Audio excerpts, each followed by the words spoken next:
Like, Hi, you can set it everyone. Good up with morning. invitation only and stuff. I think, Ruth Ben does that. She Does holds she? private Zooms for her. She's so smart.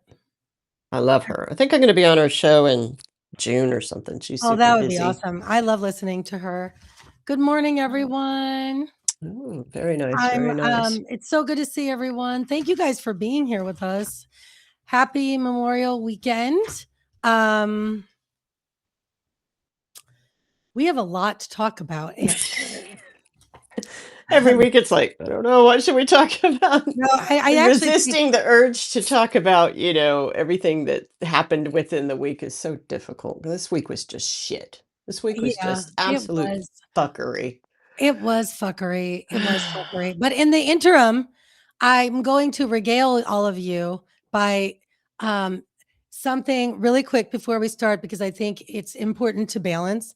So I'm on a board for a community arts program for public art, and we do all kinds of fun things. And they do a lot of work with youth and particularly disadvantaged youth in the community. And I'm just trying to encourage people to keep making sure that you have joy in your, what are you doing over there? You're Cleaning right. my camera. I was like, I think it's a little um, to make sure that you're trying to do what you can to make sure you're infusing joy in your life.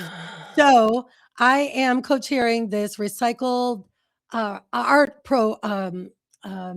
fundraiser next Saturday, and I want you guys to see what I was up until literally 2 in the morning doing. This is my dress. So I'm only I'm only showing it because I just want to make sure that encourage people to do things that also are bringing them joy and making you smile because I was on Walter Rain and Nick Perro's show. And one of the cool things that they did was they bring artwork in and they talk about their artwork in the middle of it. And I thought, wow, that is so cool. And Walter Rain had followed up and said, they're trying to steal all the color from our lives. And it's so true when you think yeah, about it. yeah. So I just am trying to hopefully make sure that you're balancing all the crap that we're dealing with and talking about with beautiful things and all those good stuff, right? Not 'Cause just mind-numbing things, but good yeah, things. you have to balance it because they want us to think there is no more joy left on in this whole world, right? So, Yeah, but yeah. there is, and you just have to find it. And so that's how and shout out. I think I saw my aunt who you're going to meet, my aunt Kim. So shout out to my aunt Kim for helping me with this beautiful ensemble. All right, moving on. Jenna, we decided we were going to talk about scaffolding, Yeah. and we were going back and forth, and we landed on really trying to focus on the scaffolding of law enforcement because they really are the gatekeepers of basically what gets decided or determined is legal or not,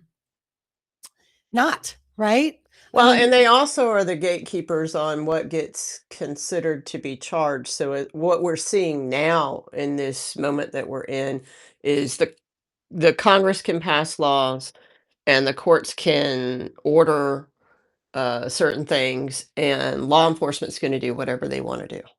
right. That's what we're seeing. Yes. ICE has officially, you know, over 100 times defied court orders, and they are just doing whatever they want. And they're also violating congressional programs and laws that have been enacted and Hmm. just doing whatever they want. So there's just absolutely no accountability whatsoever. But No. for those of us who live in the real world and don't live on the hill and everything, what affects us in everyday life is police officers on the street, ICE on the street, and this and that. And if you're not going to hold these people accountable, then that's your scaffolding right there, right? So you have the oppressors with the guns and badges That's right. protecting the pedophiles that are now running our Mhm. country and the criminals that are running our country.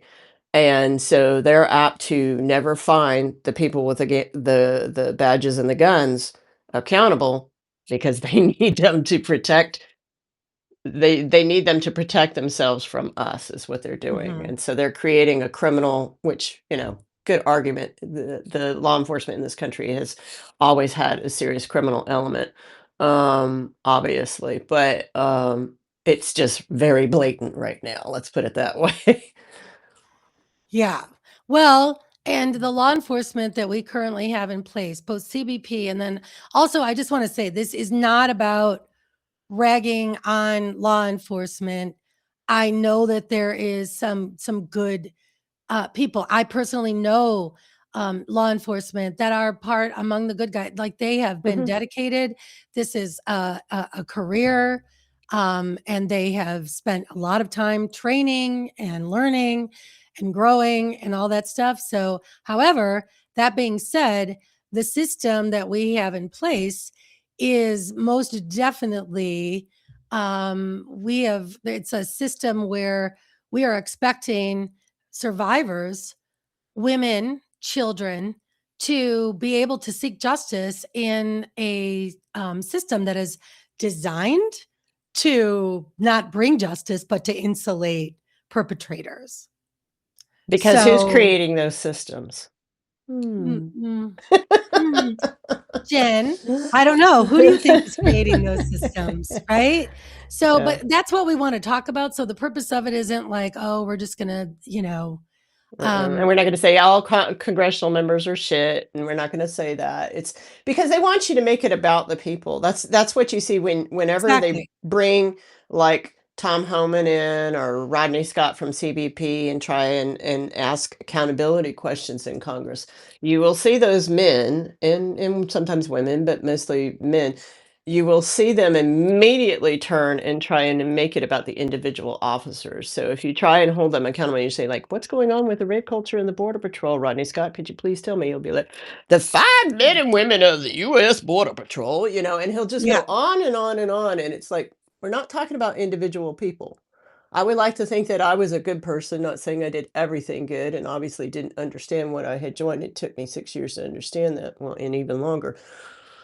That doesn't mean that people don't enter these organizations with good intentions, but based off of propaganda and the rhetoric and the bullshit that those agencies put out. It's the same way I fell into that. And then obviously being raised in this country and in Alabama and the prejudices that exist. It's about the systems. So whenever I speak, I'm like, this isn't about shitting on Border Patrol agents or this or that or congressional Right. members. This is about this is about understanding the systems that Right. these people are working within. Like they Um, always say, this isn't personal. it's not personal. Yeah, I mean, but it We really gotta isn't. fix this. So, It's not yeah. personal because one of the biggest pieces of the scaffold is law enforcement.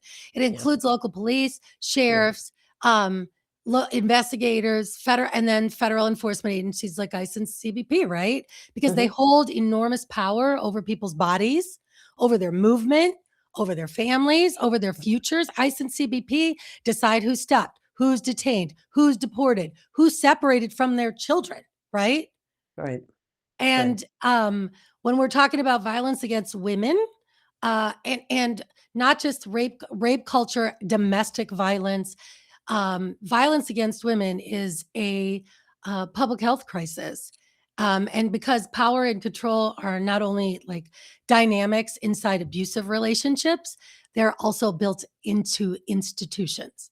Mhm. So they can be built into badges, borders, detention centers, and Mhm. policy. So Mhm. um, we thought we would focus on that today, and then also talk with you about an initiative that we're going to be part of, which is also another example of law enforcement being gatekeepers to, yeah, Femicide yep, to femicide.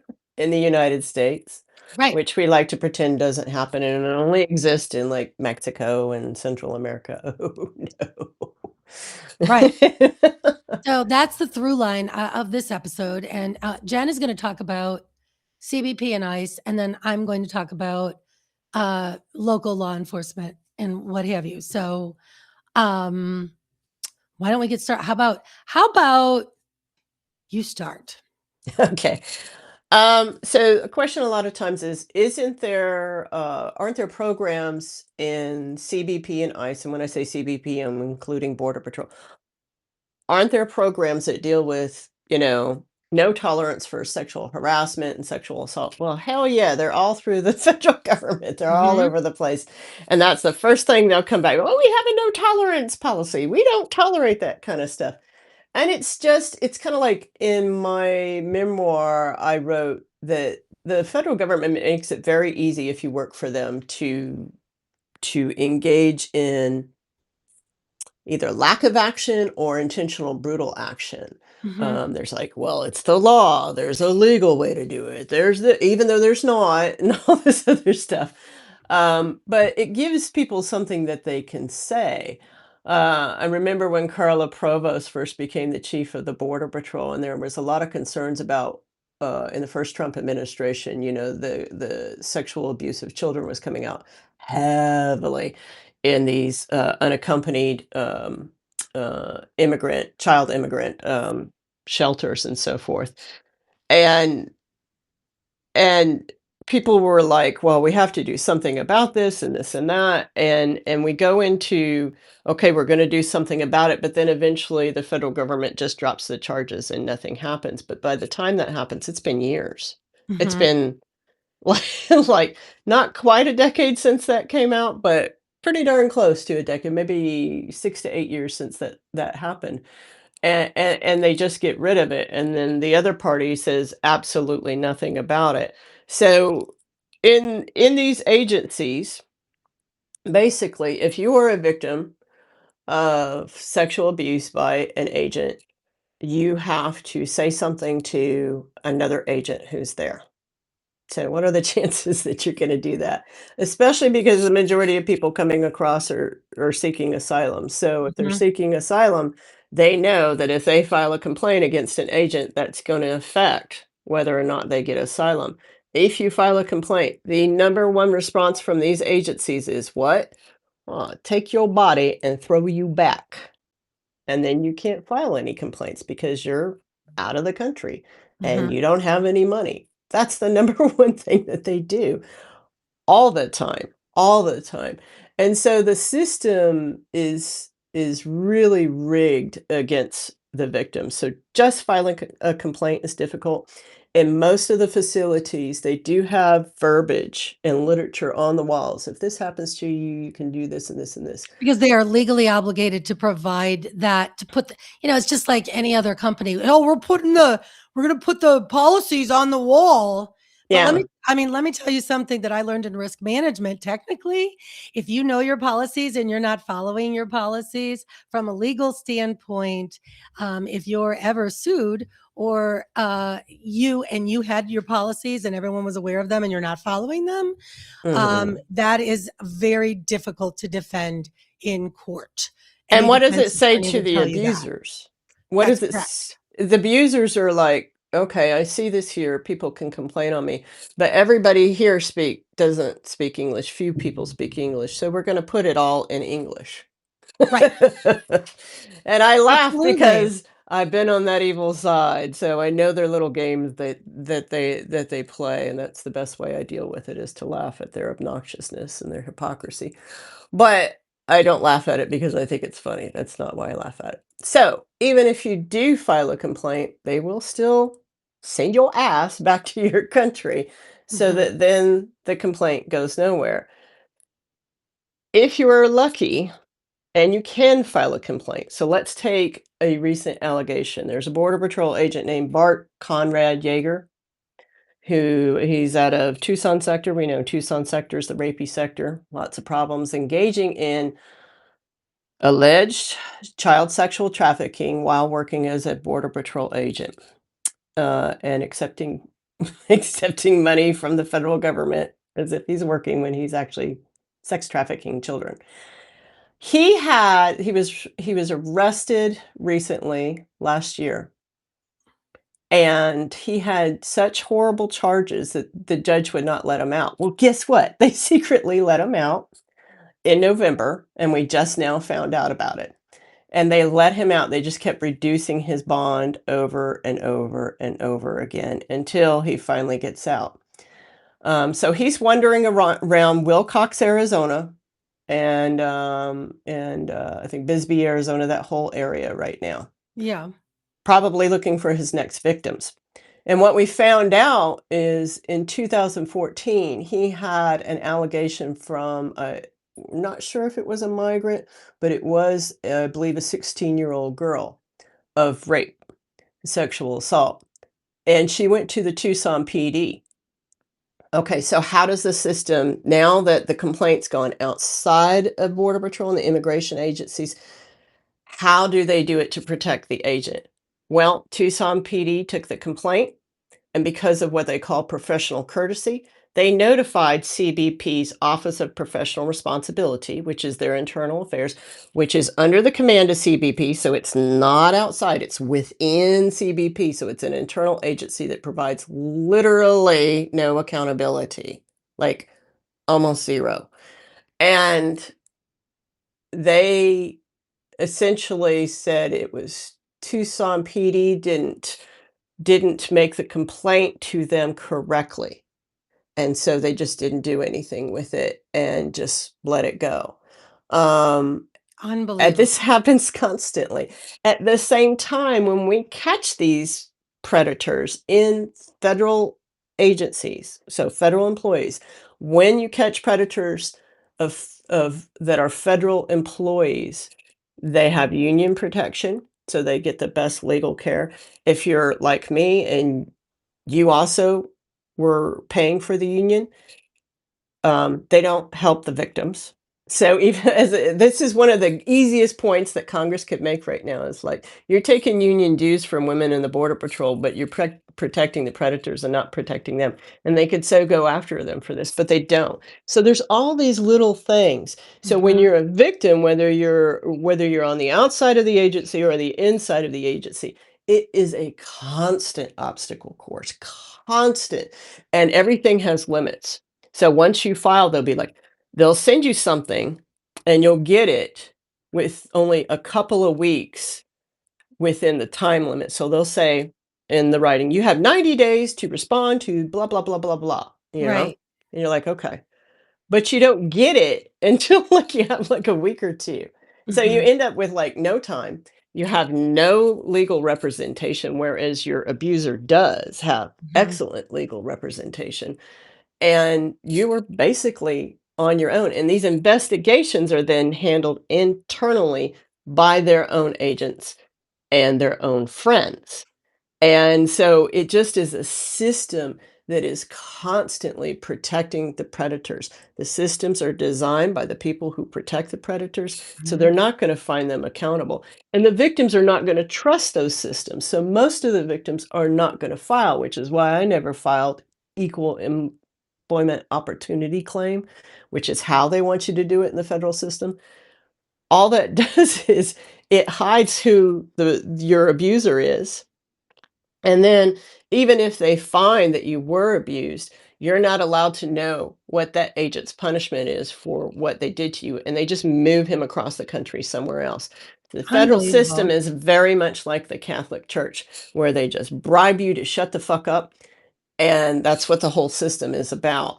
And so, and I don't want to get in it too much because I want to give you plenty of time, but No, I this is think kind this of is this. important for people to understand that not just on both sides of it, both for those people who are detained, what their limitations are, seeking justice Mhm, for accountability for something that happened to them, but then also within the institution itself for other employees.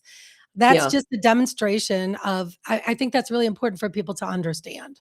So, but every time, so if we look at the most recent rape reporting, sexual abuse reporting within the federal government system that they have created, it would be 2018 when Representative Jackie Spear helped create the House of Representatives reporting system that the victims of Swalwell would not use. And her question in recent interviews has been, well, why didn't they do it? We created this. And I don't doubt that Jackie Spear did this with good intentions, and a lot of people did this with good intentions. I'm not questioning that. But what they're doing is they're all educated within this framework, and they keep trying to use the same framework to try and create the same systems, and the And people who who did. created the systems? Again, we just keep Yeah, coming back to the same and lots yeah, of people are making comments, John, just basically saying all of our institutions are set up this way. yeah, And I don't and so this disagree. is yeah, and this is the problem. You can't ask victims, like, take the congressional thing is the easiest to see because it's such a small, culture. It's just for the House. And so the House the women in the House recognize there's a problem with sitting members sexually assaulting their staff. How do we protect them? And so they created this system where everything's secret, we're not gonna tell anybody, and it's always done under the guise of protecting the victims. This is how they actually protect the offenders. And so essentially what they set up was a system where they said, we'll provide you with free legal counsel unless you go outside our system, then all games are off. So then you're punished for Yep. trying to go and get criminal charges. So the only avenue you have is a civil charge, kind of like I had as an agent, and they wanted me Mhm. to go through EEOC. They essentially created like a tiny little club, and that's done to protect the predators. So at the same time they're trying to protect their members, they have two different goals. Mhm. They can't do that. And the victims are not gonna trust that. So when she was like, "I don't understand why the victims didn't use the system that we created."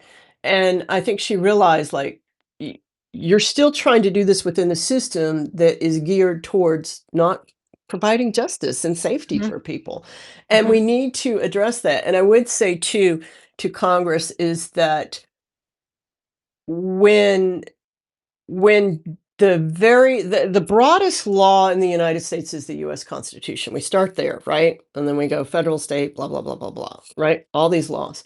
But the Mhm. Constitution's the granddaddy, right?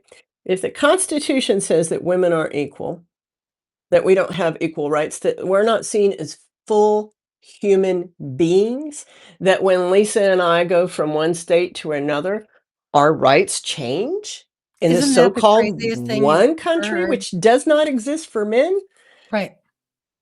You're not going to get the culture, and you're not all these other things that you're creating, all the victims awareness or violence against women act, all these things are great, except for the fact that you're just putting band-aids on a system that's not designed for equality for women. And we could extend this obviously to minorities and stuff, but today we're talking about women and children. And so if you can't even do that, then everything else underneath it is just a freaking band-aid that's not going to do anything. So, Well, when you think about it too, Jen, like, so if we think about the suffragists, right? mhm, Okay, everybody talks about Susan B. Anthony. I just want to remind people that, Susan B. Anthony never got to vote. Do we all remember? Like, Susan B. Anthony I didn't know never that. got to cast a single ballot. She might have gotten to do some local sort of Uh-huh. something at one point, but like she never got to vote. She died. I mean, her entire life was dedicated to this. And then the person that she brought up underneath her, which I cannot think of her name off the top of my head, was trying to follow the rules and, appease the patriarchy and do every single thing that she could. And they kept saying, to ratify so that women could vote. And she kept trying to go through the proper channels. And that's when Alice Paul came along and was in, kind of like, I'm done. Like, I mean, and those were the movers and the shakers who um, were able to pass the amendment in order for women to be able to vote. And I mean, these women like staged protests for over years, like outside of the White House, and people from all over the country just came and they were there every day. And then They got after arrested. and got arrested. They went on hunger strikes. They literally poured like tubes down their throat in order to try to feed them. And that, I mean, like the stuff that these women went through for us just to be able to vote, right? And then after that, Alice Paul was like, she worked the rest of her life trying to get the ERA moved forward, which it never did. And then Mhm. it kept, and then we got it all the way to what? when they were going to ratify it in, I think it was like 1970 or so. I mean, like, we have been waiting around forever for them to finally, and we had an opportunity to do so, and Mm, they couldn't get enough people around it to finally get the ERA passed. So that yeah, is something that we need to do, right? yeah, yeah. And for so long, it's interesting. I've been writing obviously about the rape culture for many years, and it's interesting. I would get a lot of these women's groups, RAND specifically, the RAND that works with reporting of sexual assault and sexual assault victims and this and that. And what I find of these organizations, like the National Organization of Women and other organizations, is everything is a response to Yes. the violence that women go through. And it always feels like we're on our back foot. As a Yeah. result, I'm with you. I would rather be proactive. I mean, Mhm. if I actually thought that we could get a group of women that would come in and out and protest every single day outside of Mhm. the White House, I'd be in it, man. And I So had Rand wrote to me once on one of my articles, and they were like, "Could you put a link to our thing in here? Because you're talking about sexual assault, and women need everything is just give them therapy, give them money, blah blah blah." That's just the yeah. answer. And it's like, I would be glad to put a link in my articles to Rand if you would help me expose the rape culture of the U.S. Border Patrol and the other agencies in the federal government. Not a single word. These NGOs Yeah. are in a way they're captured. And I encourage everybody to go to the Democratic Women's Caucus website, Mhm. and you will see that all these women who are Democrats, it's great that they belong to this and this and that. Go to their websites and at their platforms. The majority of the women, some of the chairmen and the vice chairs have women's rights, women's reproductive rights, as their issues, Mhm. but most of them do not. Most of them don't even mention women as their issues. It's all national security, immigration, finance, whatever, blah, blah, blah. And yet you're on the women's caucus, and yet Yeah. you can't even say that you're gonna fight for women's rights?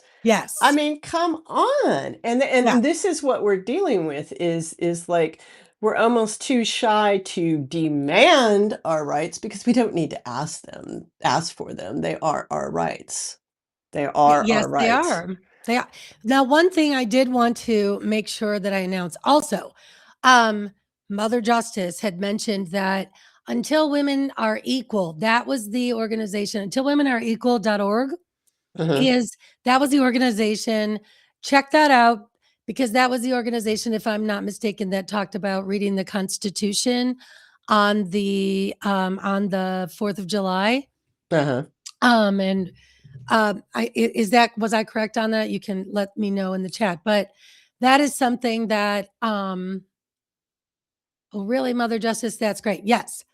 Read the Women's Declaration of Independence. So there's a Women's Declaration of Independence to read that on the 4th of July, which I would be happy to do and make everyone listen to me because that's actually my birthday. So they will feel compelled.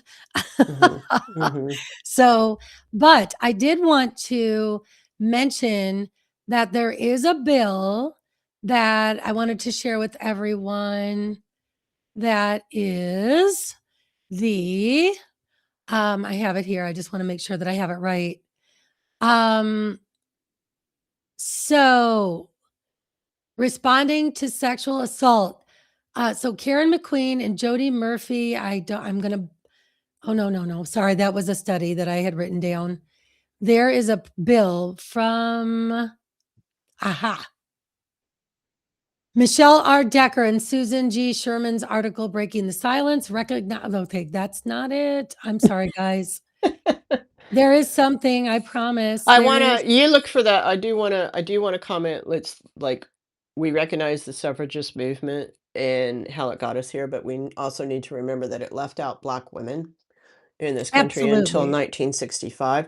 So anything that we do in the future around this is all women, all persons kind of thing, not just white women, and we need to make sure we need to figure out that how to do this in a different way.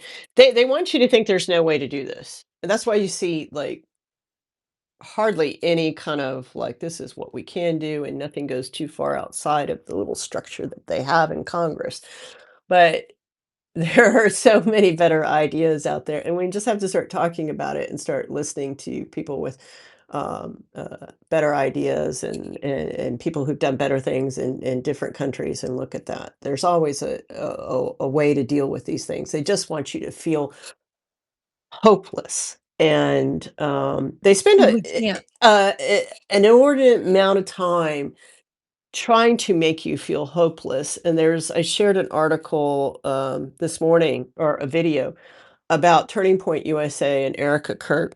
It's kind of outside of what I usually share, but the point was that they're going around telling everybody that they have over 3,000 chapters in high schools all across the United States, and they give a map, and it's like, that's pretty fucking scary, right? Especially as a woman and what Turning Point USA means to women's rights and children's rights.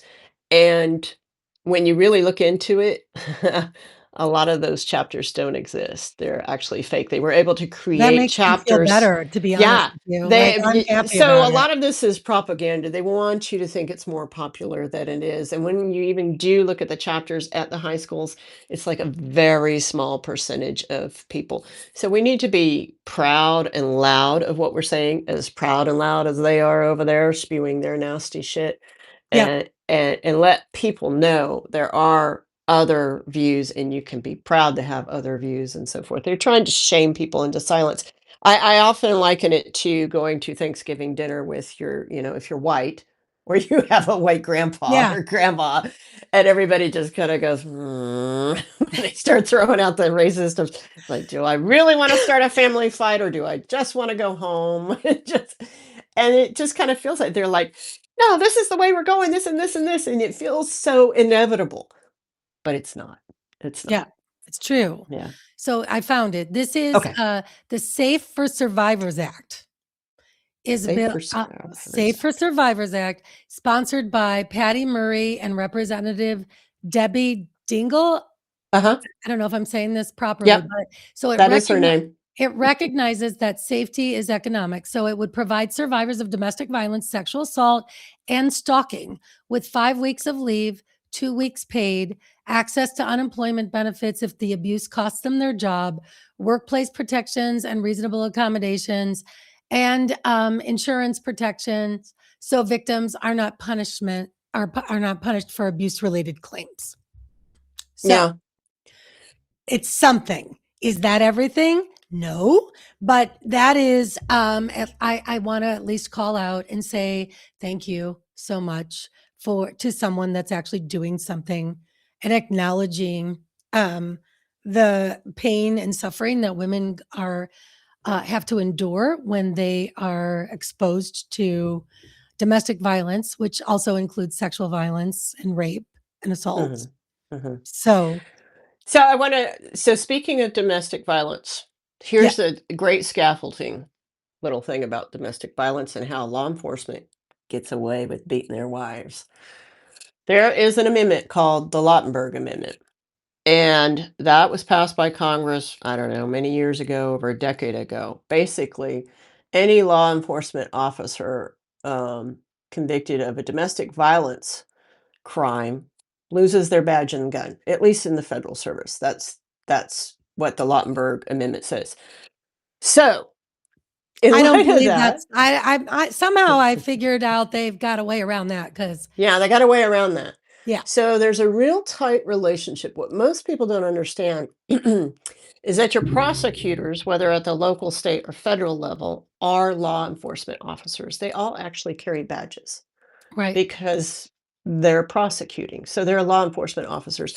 And they work very closely with law enforcement officers, including immigration officers. Yep.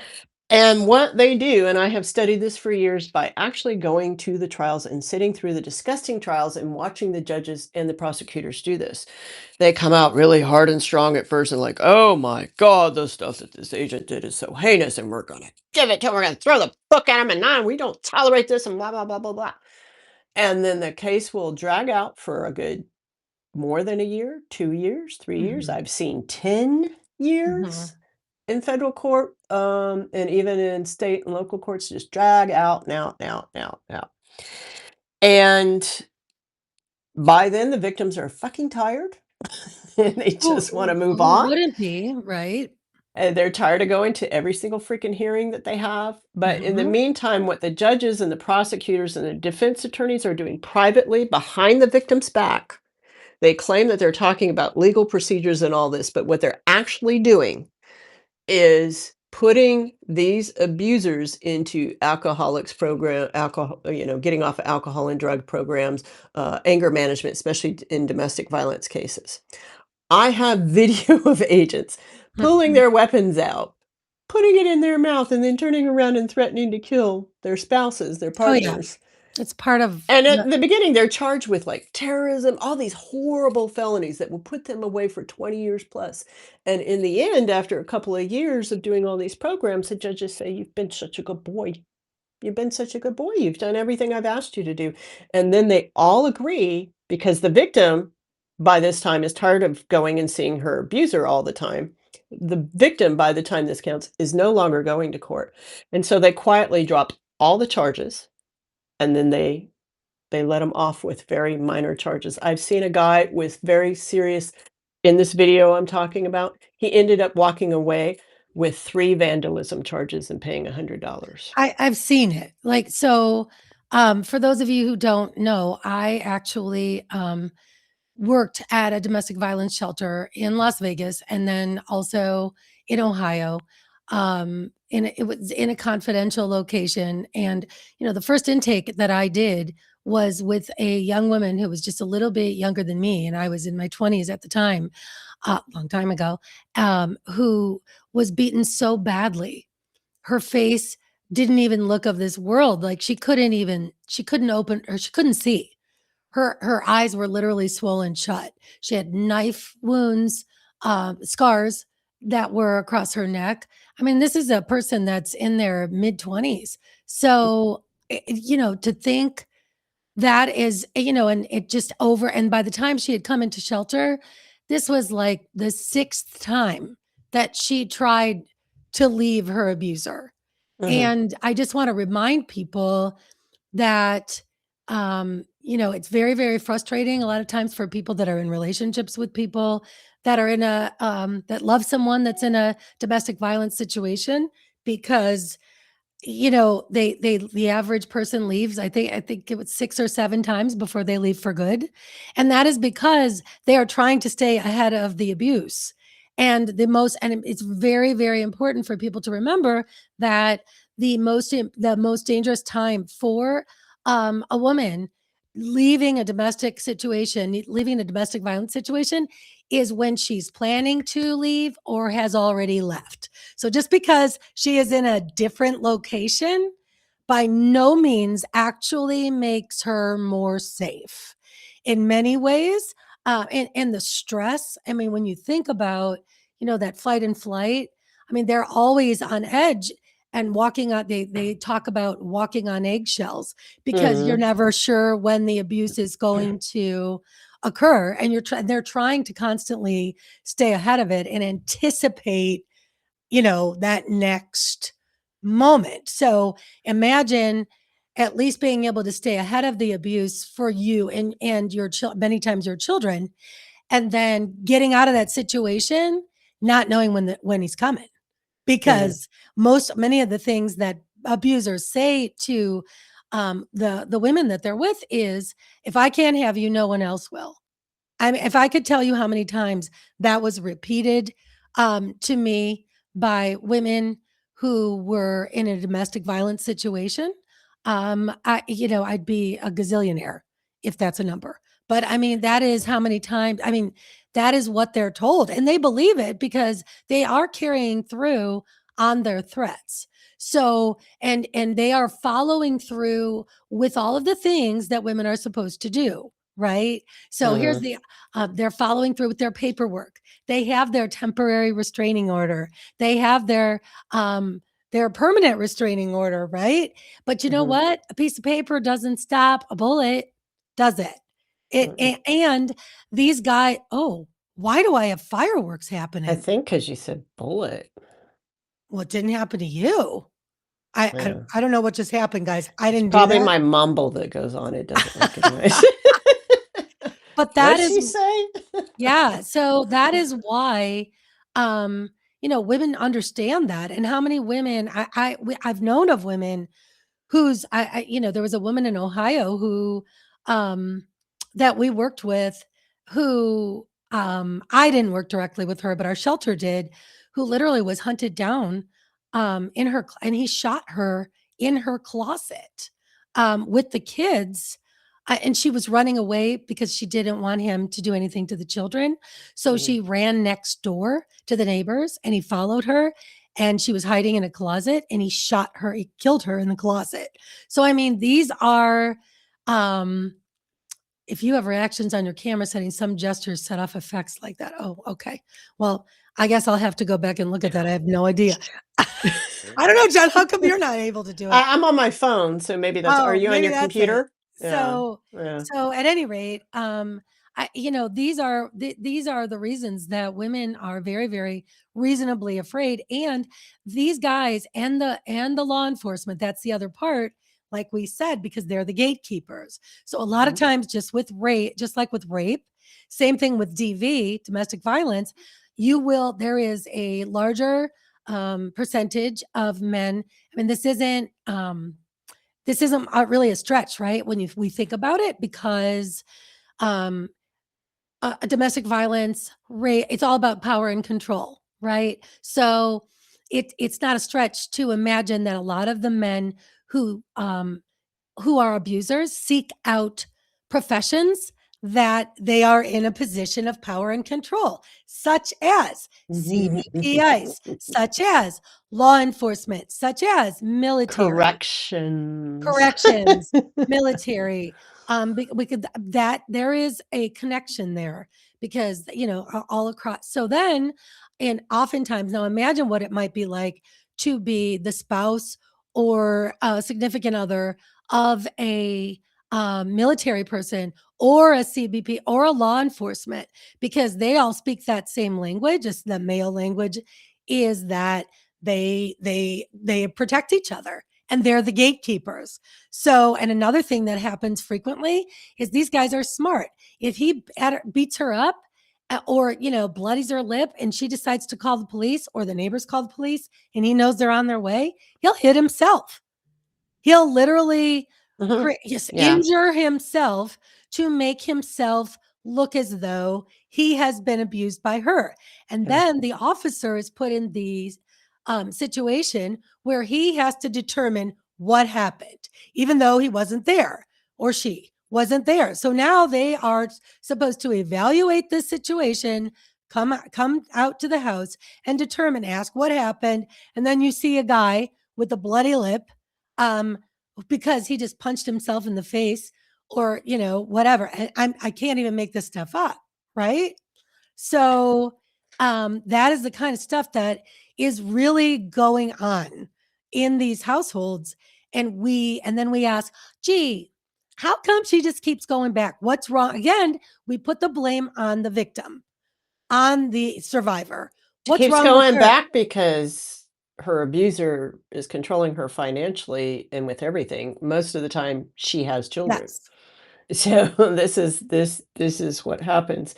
You had sent over a couple days ago, a study on rape culture and rape myths, and Yes. I that's the first time I'd heard that term rape myths, and it got me to thinking back, like, because I could come up with things that could maybe change the rape culture, like specifically within the border patrol or within the federal government. And I think back to when I was a trainee when I first entered the academy in 1995, and I talk about this scene in my book of a male classmate came to tell me about the private male talks that they had about how women didn't belong there, and we were there just to satisfy the men in the border patrol. Oh, Um, and and one of the men trainee had stood up and said, well, because they were like, the instructor set the example in the border patrol and in the agencies by claiming that women can't pass the physical fitness test and they have to make false sexual assault claims against either classmates or the instructors in order to pass, which is not true. But no, this is how they create that culture. So all the men think this, and whenever a woman does come forward with an allegation, this is the first thing the men say is, "I hear the women think that they can get through the academy if they make false sexual assault allegations." And they all have this same, so it's they train them to do this to get underneath the complaint and then upturn it and nothing ever happens. Um, and so when I think about how to change the culture, this article or the study that you gave on rape myths, they were looking at how much does, so most of the agencies will say we have equality training. We have no tolerance for sexual assault training. That is generally, if you're lucky, about 4 hours. I had it once in 6 years. And um, essentially, the agents think it's a joke. Everybody thinks it's a joke because they know nothing will happen. Jokes are made throughout the class, especially when the instructor leaves and all this other stuff. Um, and so these things typically don't work. And when I look at when I was in the academy and this guy is talking, so they're talking to the men about women and what they should expect because they're separating us and making us adversarial to each other. And he said, "Well, let me ask you a question, sir. What happens if she's walking down the street in a really tight skirt?" And I mean, she's just kind of that's asking right. for it, and he Yep. meant it seriously. Yes, And my classmate said some of the guys laughed. I said, "Well, what did the instructor say?" And he said that the instructors were like, "Hey, they knew that was like not a good question, and so they're protecting themselves, and they're like, I'm just telling you that if you do something like that, you could get yourself into trouble." That was the response. And he goes, "No, I'm serious. What if she's really asking for it? Am I supposed to be held accountable because she's walking mhm, around like a slut and all this other stuff?" In that moment, to change that culture, the agents, the instructors in charge could have said, "You know what? I don't think you're right for this agency. right. I don't think this is about honor first. This is actually about on her first. And I don't think you're right for this agency." And they could have gotten rid of him so easily right then and there, but they did not. And that is but that and, extrapolate that out, right, Jen? Because that's in one agency that you were at. That happens I mean, that's everywhere. That's everywhere. Bureau of Prisons is god awful compared to the Border Patrol. It's So even they're worse. all, they're not so it's important for us to they're not neutral gatekeepers. No. They're gatekeepers with training, culture, discretion, and their bias shapes whether violence against women becomes real to the system. Mhm, And mhm. oftentimes their bias makes it so that it does not become real in the system, right? And the system itself, even though you have some people investigators, male and female, investigating sexual assault within these agencies, within the government, that are trying to do the right thing are still working within that system that's designed to not do the right thing, to cover it up, to make it go away. That's Mhm. that's the that's the deal. And now it's gotten to the point where we actually have abusers entering these agencies knowing full well that they will be able to abuse even more. Yeah. And essentially, and I don't know that we've talked about it a whole lot. So in the federal service, like I've said, there's really only one avenue, is through civil claims. And then you're forced to sign a non-disclosure agreement just to get your money. So there's no history created. There's no ability to look at the trends and see what's going on, whereas the problems and stuff like this, everything is kept secret in the guise of protecting the victims, even though the victims, as they're going through this, are receiving enormous amounts of harassment from their coworkers and their management. who are in turnaround and a lot of times end up investigating the victims. So the victims end up having to either leave federal service entirely or you just sit in a closet and wait out their time until they can retire. And I think this culture, I saw someone say on here, I think her name was Deborah, that they see this too in corporations. And so you see this in corporations because the federal government is setting the standard. The federal government should be the standard for all of the United States, for our state and local governments. This is how it's supposed to be. And when the federal government fails and consistently says sexual assault and rape and women's rights and children's rights do not matter, you're going to see everybody else fall in line. So that's why I always start with the federal government, obviously, too, because I have that background. Well, But it's important, that's and I where it think yeah, starts. absolutely, 100%, and then Yeah. it trickles down, right? Because the study that you were talking about, identifies the underlying problem that, again, with police being the gatekeepers to justice in sexual assault cases and officers making and as well as domestic violence, and so they make premature decisions and assumptions about whether victims are telling the truth, Yeah. and they'll close cases before a thorough investigation has Hmm. happened, right? Including with femicide as well. Hmm. So it showed the bias shows up in the interview, it shows up in the report, it shows up in what evidence gets collected, it shows up in whether the case moves forward or not, right? And Yeah. what But go go ahead. ahead. I think that study that the rape myths and stuff, it was interesting because they also looked at sexual assault and rape culture training and being able to recognize it, but they also talked about myths in some of the training. So some of the training was 40 hours versus 4 hours. It got better. It was able to Yep, change some of the police officers who are responding to these immediate calls of abuse.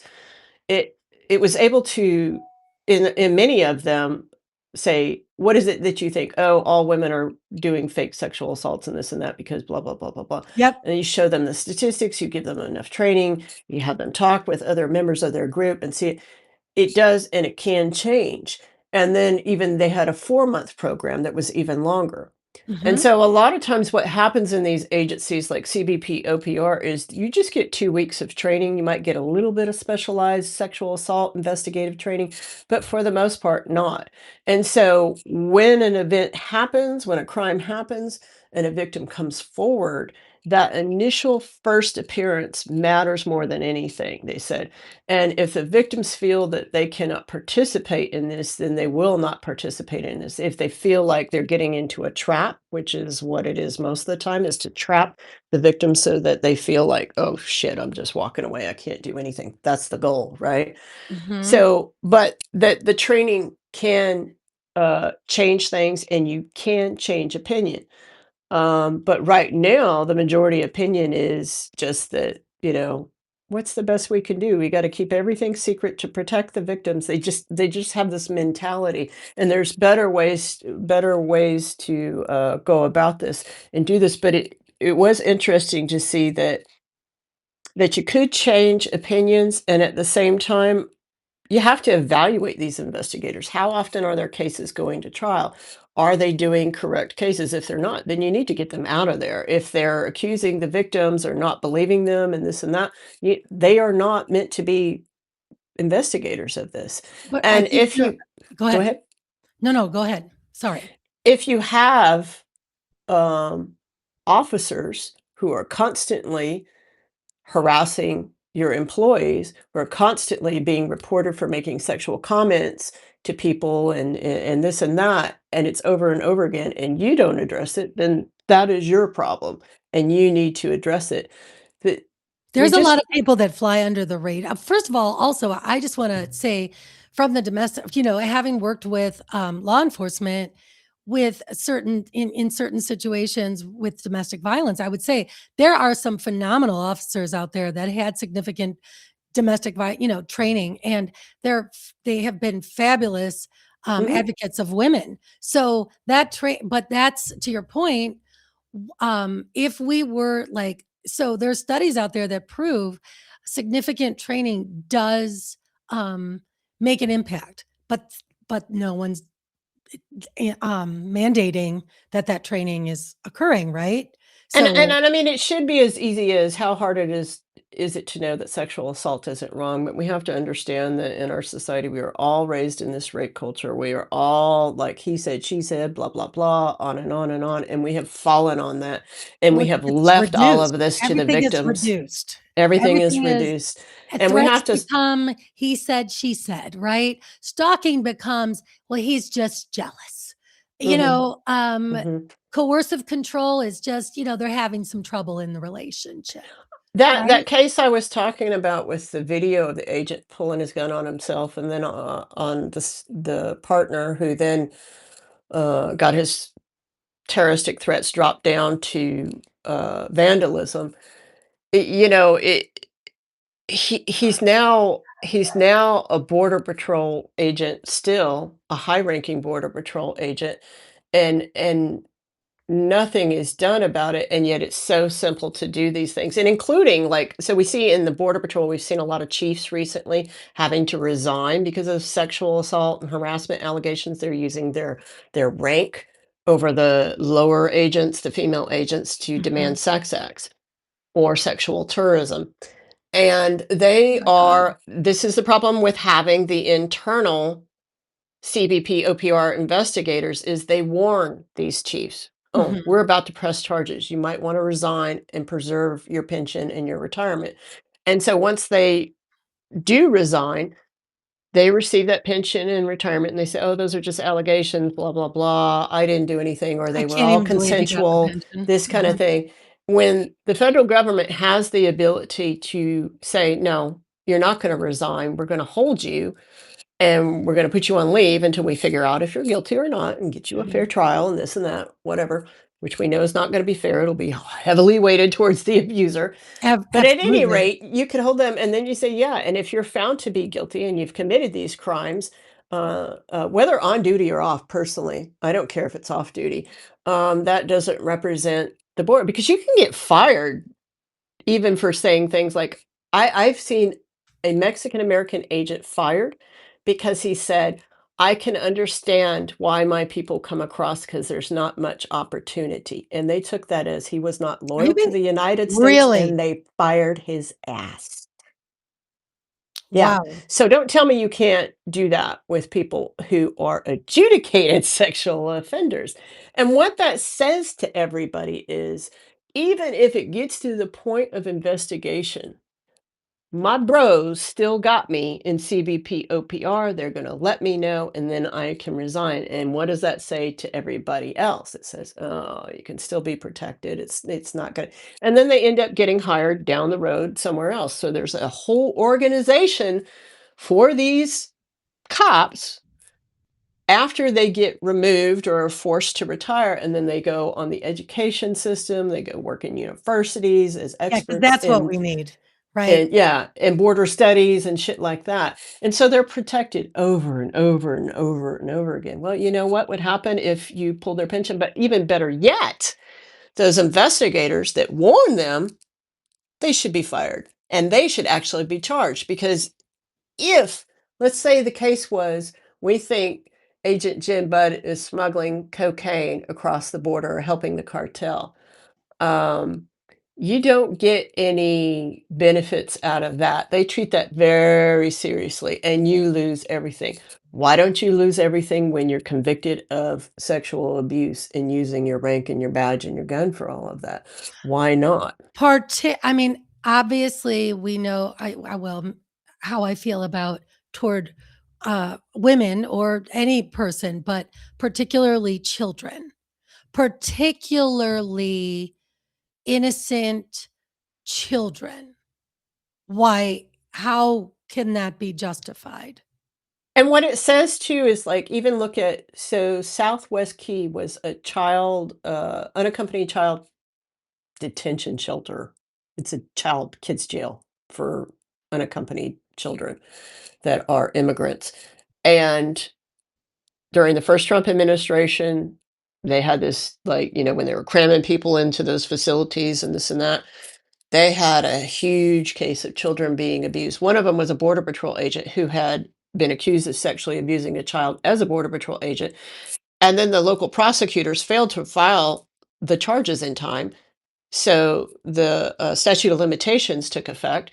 And so he was never charged. He was forced to resign because he's problematic and they knew he was. That's how bad he was. Mm. That tells you a lot. But then he was hired at Southwest Key to watch the unaccompanied children. And there were other complaints besides complaints about this guy.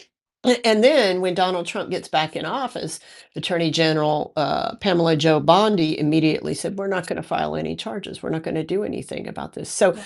I think when investigators warn abusers, you're under investigation, you might want to retire and this and that. You need to lose everything too. Yeah. When these prosecutors turn around and give these sweetheart deals like they're about to give to Nareo Mejia Gomez Jr., Border Patrol agent out of Yuma, found alleged to have been found producing child pornography, distributing it, and possessing it. So many charges, including of toddlers. I can't even say how that's done without getting banned on here. Just absolutely disgusting. And they got over 6,000 files. They end up getting rid of everything but 2 charges of possession of child pornography. And he was supposed to be sentenced on Friday, and Pacer will not put up the results of that yet, which is the federal docket system. So I don't know what happened. I have people looking into that. But the people who are supposed to be the investigators and throw wrenches into the system to make it fuck up to help the abusers because they're bros with the abusers, we need to address that too. We do. 100% because and the only way that we're going to do that is if we keep talking about it, if we keep calling out the scaffolding of it, if we continue to raise our voices and um people are so sick of reaching out to their representatives, but I have to tell you like I'm going to remind people again. I just listened to, everybody loves Heather Cox Richardson. How can you not? Right. I just listened to her this past week and she talked about how we are, actually in a powerful position because of the midterms coming up. And so we need to put out there what we want. Right. Mhm, And we need to keep harping on, like you had said, about reaching out. And we are going to have some time to work on that and talk about, hey, what we're going to push onto our elected officials with mhm, midterms coming up. Like, we expect you, this is what we want to see for women's mhm, rights. Right. And I think mhm, on the top of that list also should be, what are you going to do about the ERA? mhm. How are you going to help us push that forward? First Yeah. and foremost, right?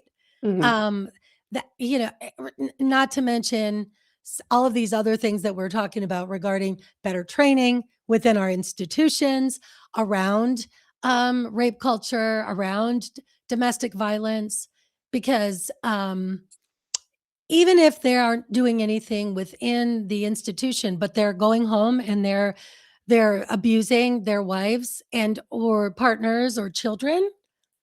What do we like? They're not going. They have a bias then around any other case that they're dealing with, right?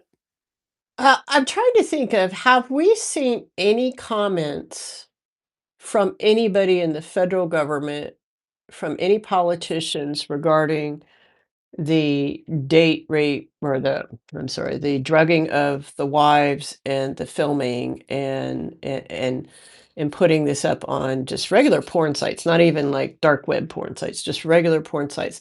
Have we seen anybody say we need to do something about this? We need to I address this. This is personally I personally have not seen mm. it.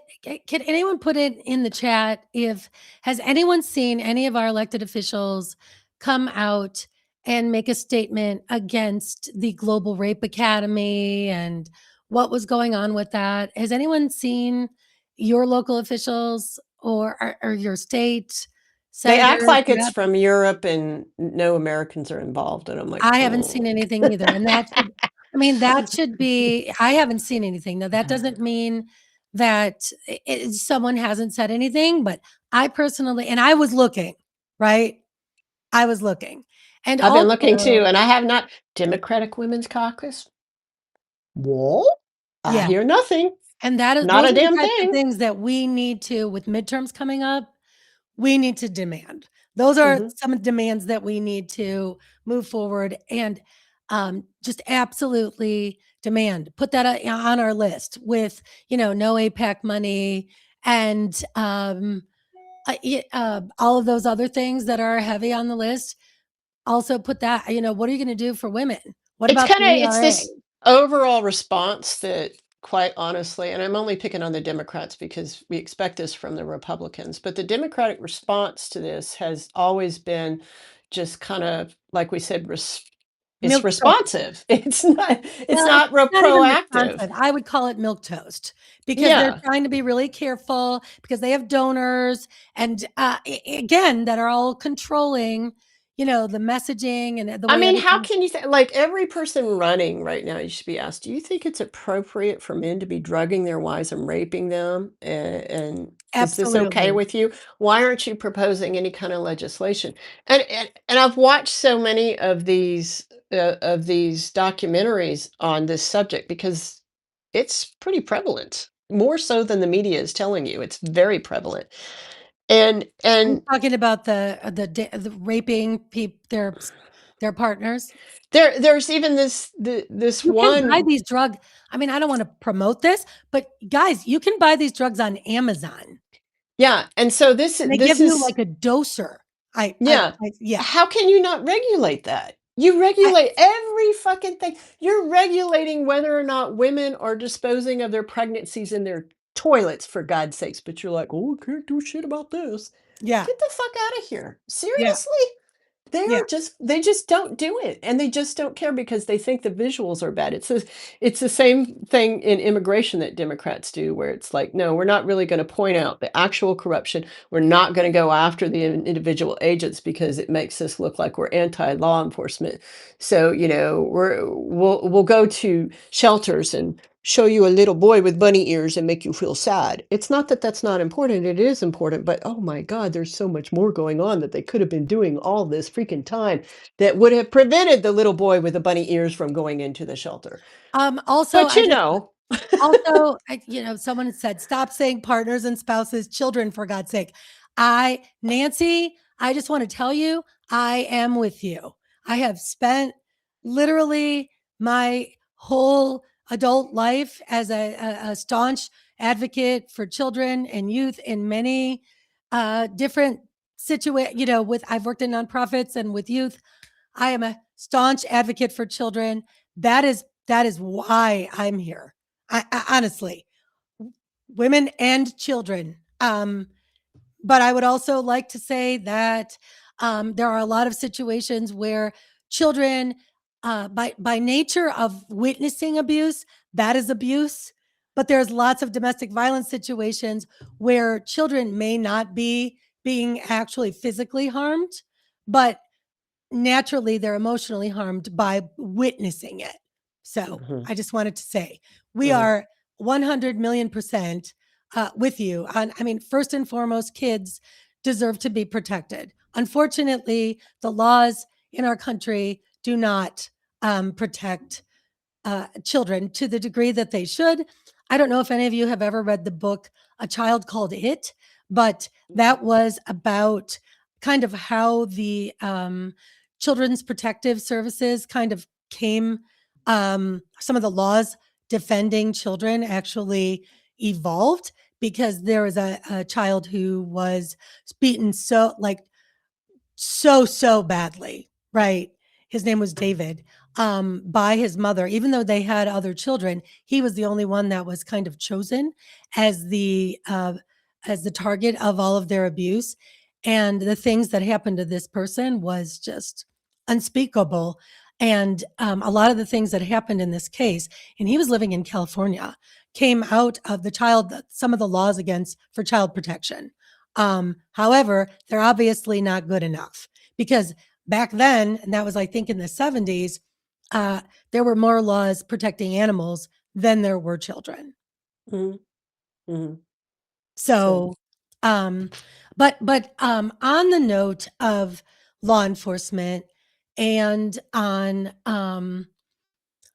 gatekeeping and what have you. I wanted us to talk a little bit about this initiative and project that we are going to be um, participating in coming up. And do you want to talk a little bit about, because they're your dear friends, and talk about, I don't know them personally, but I'm Yeah. about to meet them, and I'm actually I feel honored to be able to participate in such an important initiative. So can you talk a little bit about that?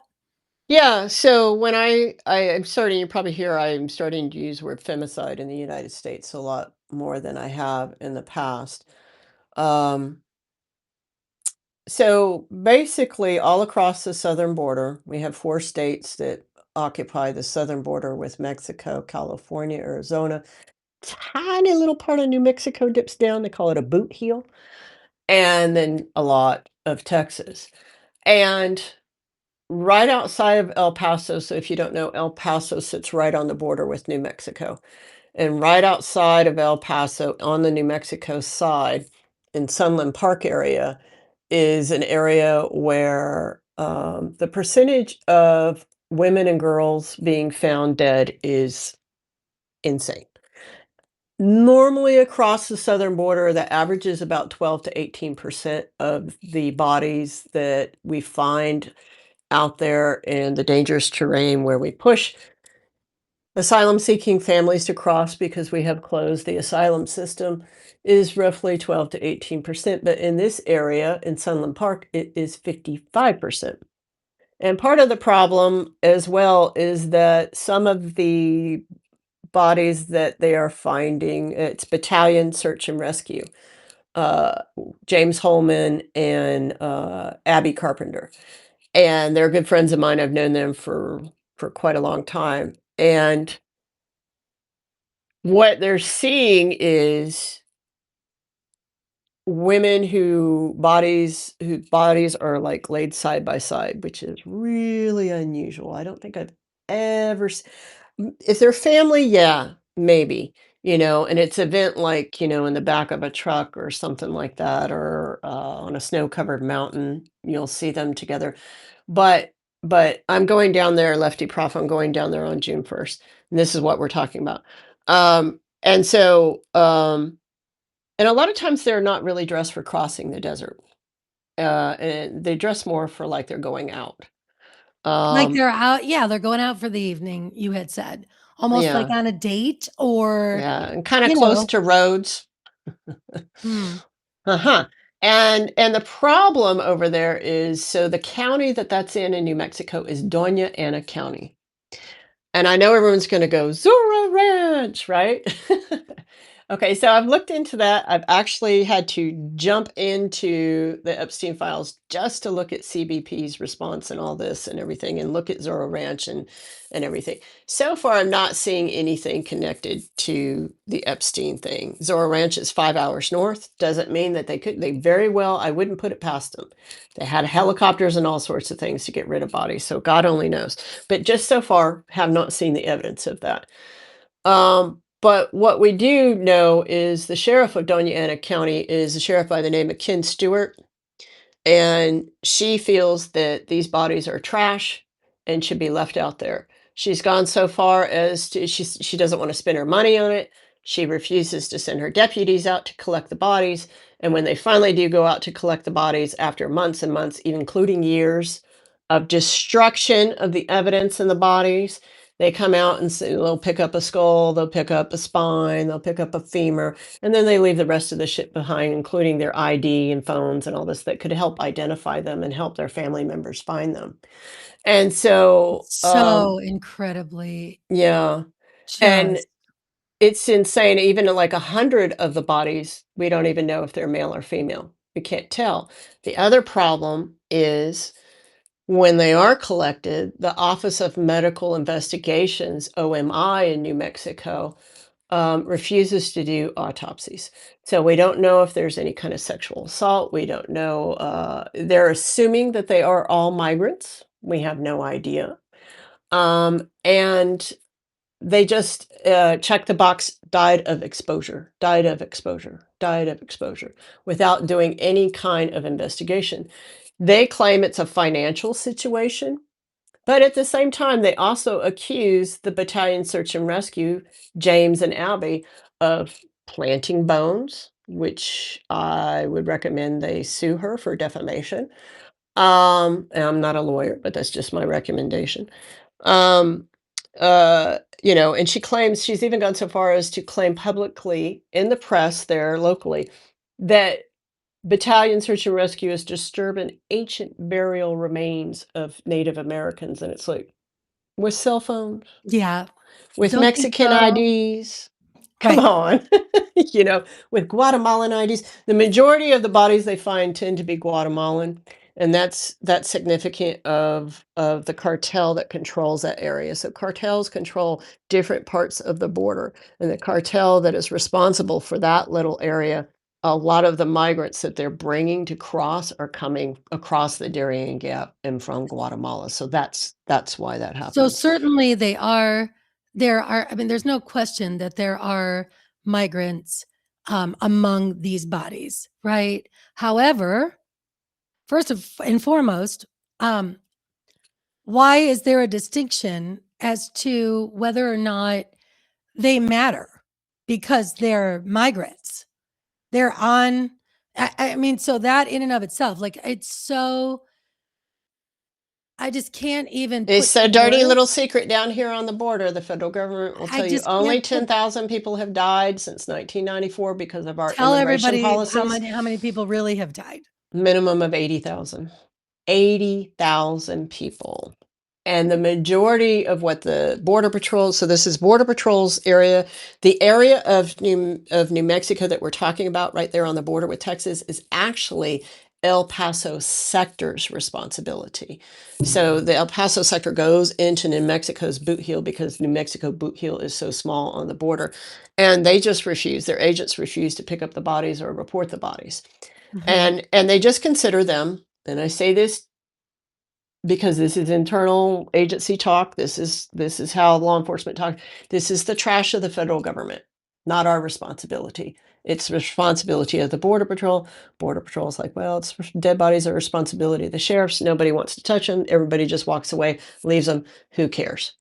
And that's it's a small area. It's like a 5 by 10 mile area. We're not talking about 100 miles of border, 5 to 10 mile area. And it is just insane the amount of bodies that are over there. Almost And every time they go out, they find bodies. let's Almost every think time. about, and I'm going to be joining them for that week at the beginning of June. Mhm. I'm honored to be able to participate in this really, I mean, it's sacred work what they're doing. And it's really important. There are, there's a story about one of the women that Abby that was identified was I cannot recall her name right off the top of my head right now. And I will let you guys know. But she was like 30, 31 years old. She was a mother. This initiative, there for the first week is, I believe it's called the Not Forgotten. Is that correct? Yep. Not Forgotten, para las madres, which Mhm. is for the mothers. Which, ugh, For the mothers searching, for the mothers lost out there, for yeah. yes, Mhm. yes. So, I actually just wrote a piece about this, Yeah. called "When All That's Left of Me Are Bones," It was because excellent piece. thank you. For the purpose of raising awareness, and, I wanted to, bring this up because also they do have a GoFundMe, and y'all have never, ever heard of me putting stuff up like that for me, but, like, I'm putting this out there because, I mean, when you think about the work that is going behind this, and they're asking for, like, $1,800. Yeah, so It's James and Abby crazy. live very minimalistically, very minimalistically, Yes, and they thank you for only take sharing what the is link. needed to do this work and to survive, so yeah, yeah. Yeah, so if you have an extra anything, a couple of bucks, anything, and you would like to put it towards something that is, worth a truly worthwhile effort, grassroots initiative to recover Um, Can I, the let me add, remains so of there's I'm Go ahead. sorry, I interrupted you, I'm No, no, sorry. no, just to recover the remains of women, many women, and children. Please put it toward their initiative that I'm, we're going to be able to share more information when we're there, certainly, and have some great Mhm, conversations with, um, Abby and James and Jen, who are experts in this area. I am certainly not an expert, but I am certainly, it's, um, we all got to do what we can. And this is something that I'm able to do. And so it kills me to think about um, people's loved ones, their remains not being claimed, or and people's families and their loved ones deserve to know whether or not they're, that they've been found. mhm. It's unbelievable to me.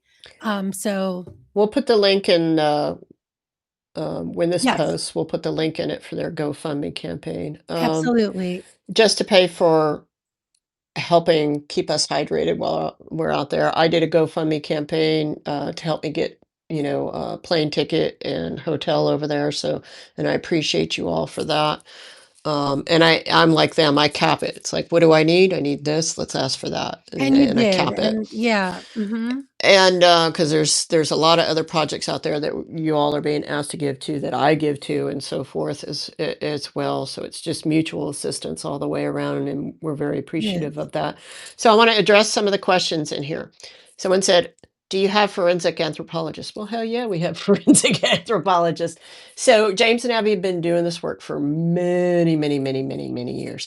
And, well, Abby's been like, I think, got into it in the last 3 years that she met James, but James originally learned this from the body searchers that are over here in California that taught him how to do this work. And then he moved it over to Arizona. He works in Ajo, during the winter, and then when it gets too hot, so that Ajo would be the western side of Arizona, the Sonoran Desert. When it gets too hot, then they go over to the Chihuahua Desert in New Mexico, which is a little kinder. It's not as treacherous. It's more flat. It's deceptive, though. You think you can handle it because it's more flat, but it can be very dangerous.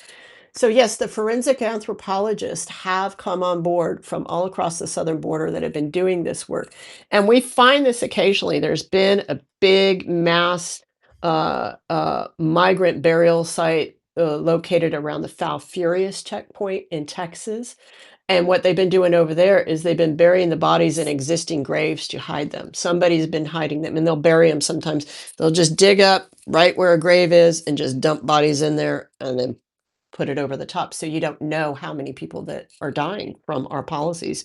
So yes, the forensic anthropologists have said this is a serious problem that 55% are coming up as something's wrong, and we don't know why. And then somebody I saw said, you need to contact your reps. I have invited every rep to come out and walk with me that week, and nobody has said a word. I even told them I would not bring the press and make a big deal out of it if they would like to talk to me and know what it does to agents who find these bodies, I mean, yeah, suicide attempts and everything, it leads to this kind of stuff.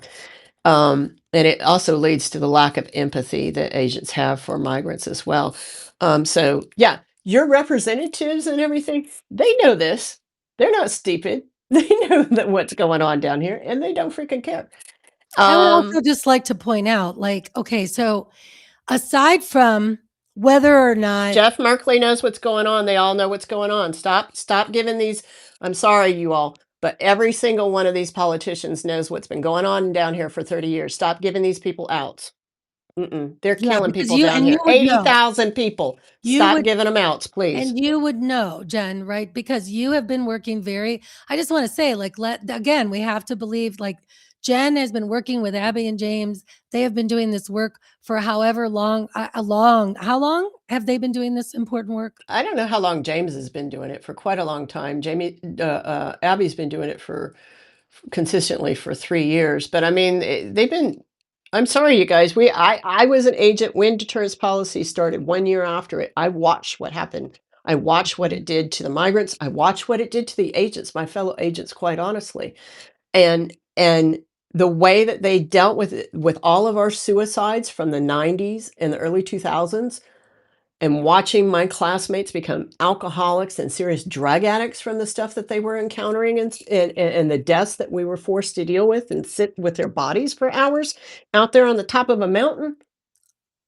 Ay, Mhm. ay, ay. So they know Mm. about all this, but they choose to blame it on other things, and they just ignore it, and we are Exposure, like you said, responsible. exposure. We are It's responsible. easy to blame the desert because you can't subpoena the desert, right? You That's can't. what you said in your thing. Yeah, that was Yeah, you can't. excellent I when mean, you it's said like that. it's so And I see somebody else said, you should talk to Nick Valencia News."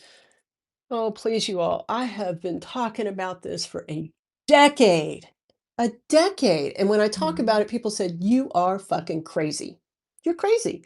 And when I said these agencies are going to take over the United States and all our police, all our money's going to go to them, and they're going to start asking people for papers on the streets in the middle of America, you know what they said to me? "You are fucking insane. You're insane." That is what I was told. Go read my book from 4 years ago. It is all in there. All this stuff is in there.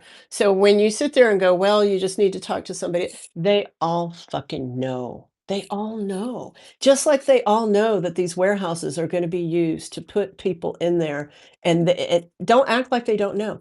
They know. They've created this system. They know about the bodies. They know. I just aside from whether or not they know whether or not all of these bodies are migrants. Um, so if let's not forget that the trafficking rings are not like just because they're revealing all the Epstein files and what have you. It's not like trafficking's not still going on, right? Or like people aren't the femicide because we know it is a significant issue. And I would like to mention specifically against minority women. Okay. Mhm. It's Mhm. exponentially higher It's with easier because black women. yeah, And black and brown women, yeah. black and brown women, Transgender specifically, women especially. and Transgender transgender women are women, right up okay? at there at the top. So now let's think about this for a minute. If you're in that area and you're involved in trafficking, or maybe you're just involved in abusing, raping, hurting, killing women, right? Where would you I mean, I'm not a killer, but I would just imagine that if I wanted to get rid of somebody, right? Like, I don't know, Jen, like you tell me. Supervisory Border Patrol agent Juan David Ortiz. He liked to use his gun to go out and get sex from transgender women who were unfortunately having to work to stay alive, work in the industry to Oh stay my alive, do god. sex work, which is very common for transgender women, as we know. And Mm. so, and he knew that in his words, he told the cops he was cleaning up the street. Well, I'm going to tell you, he knows that nobody, not nobody, but most people, is certainly the systems do not care, and they are not set up for transgender women. So he knew he could get away with killing them. And Okay, he, so yeah.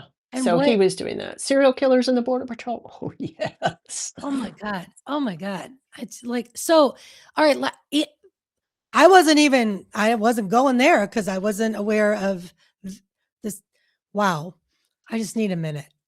I'm gonna take a sip of my water. And what does the Border Patrol say? Oh, he does not represent the fine men and women of the Border Patrol. And it's like your chiefs are getting removed for sexual abuse. Yes, he does. It's from the very beginning of the academy all the way up the rank. All So the way up the rank. so And if somebody so if someone is kills a woman or anyone really, but I mean, we're finding more women, right? There. Where would you where would you think to maybe put somebody? Probably in that area where no one looks, right? mhm. It It's could be a local deputy, it could be a local police officer, right. it It could could be be just a local anyone. resident. We don't know. It could be anyone that That's you what could I just would do if I was gonna do that. I would be like, "Well, what am I gonna do with all these bodies?" I mean, you think back to the days when we were young, Lisa, like the '70s and the '80s, it's like you had your John Wayne Gacy's and people like that, those perverts, they would put, and he was sexually abusing young boys and young men and killing them. And he had nowhere to put the bodies because he was like around the Chicago area. He was burying them underneath his house. If you live on the Mhm. southern border, baby, the whole southern border is a graveyard. Ain't nobody gonna care. And when they do see the body out there, chances are they'll be eaten away. They'll be eaten away. I'm going to tell you, as far as facial recognition, um, a week is excessive. It happens very quickly out there, very I quickly. mean, it makes sense. It's very dry. It's very windy. The Hmm. elements, the heat, Hmm. and there's no preservation of the body. It's not as though, In you the know, summertime, so when you die, people don't know. In the summertime, the heat, and we're talking over 100 degrees, all the way from San Diego to Texas, very easily. The heat causes the gases in your body to expand, mhm. and then your intestines explode, and that brings all the animals, Oh, and you'll be gone very quickly. So, mhm. yeah. Mhm.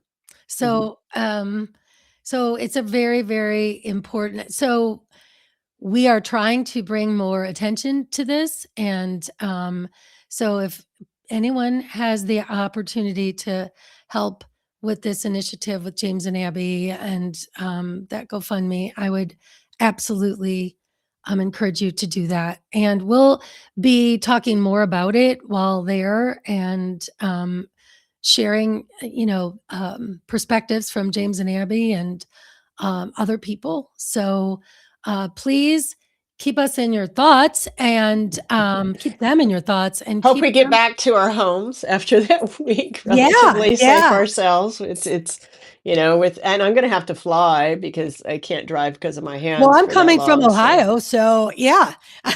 yeah, so, I mean, and it's gonna be very heart-wrenching, but I think I'm so glad that you're coming with me because, number 1, I'm glad you're Latina, and I'm glad that you're from more Middle America and haven't experienced this because I think that I want people who have not seen this or have not experienced this to go out there and feel it. Whether we find anybody or not, what you're gonna feel, Lisa, is and you're not gonna feel the full experience of what it is to be a migrant crossing out there Well, in of this course not. dangerous time and having the migra behind you chasing you. But I think it's just gonna offer a perspective that I don't have because I was an agent, but and I have a little bit of because I'm more empathetic than most agents, but I'm really looking forward to hearing your thoughts on it, on your experiences when we go through that and stuff, but yeah, I so am honored to participate because again, I think the work is it's sacred work. It's important and these are people's loved ones. I cannot I the story I wanted to tell was um and I cannot recall her name, but there was a what I do remember, and I don't want to start crying, but there was a woman who was a 30-year-old mother who she was known in her village in El Salvador, I believe, for uh-huh. making the best tortillas. Mm. And she was like 30 years old. She was crossing with her husband and her child. And the one thing that they, with a coyote, and they were the one thing that they had promised each other, like they were never going to separate. But of course, you're in the middle of all this and things change. And then they change the whole story on everything. And The coyotes usually lie to them. Let me just say the coyotes yeah, usually lie to the migrants. They've been doing this since I was an agent back in the day. I'll say it's just a 30-minute walk. So you get pregnant women and all sorts of people that really should not be crossing out there. And then they're like, oh, actually, it's 3 days. And so then they die. Yeah. we're participating. We are participating in a group effort from Battalion Search and Rescue in New Mexico the first week of June. It's going to be a concerted effort where there are groups that are helping search for this in this area of the desert where they are finding an exponential number of bodies, particularly from more women And there's also children there as well, correct? Yeah. Yeah. And so, like she had said about the coyotes that are helping people cross. And now I would also like to say again that like Jen had said, we don't know who all of these people are. Some of them may not, in fact, be migrants. And I would also like to say it shouldn't matter. These are human It doesn't beings. matter to me. I mean, It doesn't and matter to me Abby either. Abby puts it as, and these are often women-led groups. James is kind of like the odd guy out, but but he really knows how to hike, and he's got the most Well, God bless experience doing him. this. And it's just she puts it as, we don't see this as a, it's not a it's not a recovery. We almost see it as a rescue, because we're, even though they're deceased, and even though many of them are left with just sun bleached bones, and you can't tell what they looked like or anything like that, um, it's a it's a rescue to let their families know, "Hey, we found you. We're not gonna leave you out here. We're gonna try and find your family, hopefully." But, if they're not even willing to do autopsies, and they're not even willing to do DNA and so forth. So the majority of these people are lost forever. Even when we do find them, they end up in a box, um, on a shelf somewhere. I will say it's different, from county to county along the border. So in like Calexico and El Centro area, they collect the bodies of migrants that they cannot find the families for and identify. And within a year of finding them, I want to say it's within a year, every year they have a memorial for, uh, those who are too poor to pay for their own funerals or cremations, or they don't have family, and they lump the migrants in, and then they cremate them. And they have individual boxes, but they end up being buried. It's so sad. I've actually gone out there before and written a piece on it. It's, a long time ago I wrote it. The cemetery out there is actually, during the first Trump administration, they removed the migrant unknown body, boxes from the Mhm. rest of the cemetery, and then put up a wall, kind of fence, and put them on the other side. And it was just so, like, you just, even in death, man, Mhm. even in death, it's like, we're gonna put up a wall and put you on the other side. And it just, Un it's just so sad. And I know the people that are doing it. I've met the people that work for the county, and this is all they're afforded to do for these people. So I don't judge the county administrators and stuff that are doing this. This is all that they can absolutely do, which is more than what most counties have done throughout So time. So, I am honored to participate in it, and if you all I had put the, link to their GoFundMe in the chat. I had put the link to, the article that I just wrote about it. If you wanna learn more, there's also other links in there in my article to, Abby, also links to, Abby's article, also links to a wonderful, podcast conversation that Janet had with Abby and Dora. That's mm, in there. And there's also a link to an article. I mean, it was covered in Rolling Stone.